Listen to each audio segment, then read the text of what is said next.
In this video, I'm going to show you how to fix FoilSnap app not working. First, to resolve this issue, we will first head over to our device settings. From here, scroll down and tap on General. Once you're in the General Settings tab, look for iPhone Storage option and tap on it. Over here, you can either search for the app or you can scroll down and look for it. Then tap on the app. On the next screen, you need to tap on the Offload app option. A confirmation pop-up will come up. Now tap on the Offload app option here.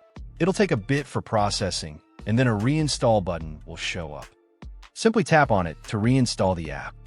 This should resolve the issue, but if it doesn't, then you need to check if the app is running an older version. Head over to App Store.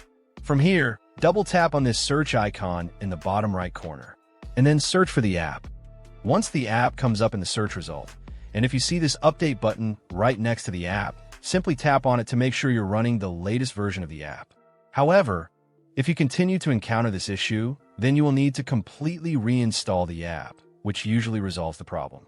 Head over to this screen the way we did before, and over here, tap on the Delete App option here to uninstall the app from your device. A confirmation pop-up will come up. Now tap on the Delete option here. Once uninstalled, open up App Store and search for the app in the search bar. After the app comes up in the search result, simply click on this cloud icon to install it back onto your device. Hopefully, this resolves the issue. If it does, consider sending a super thanks to support our channel.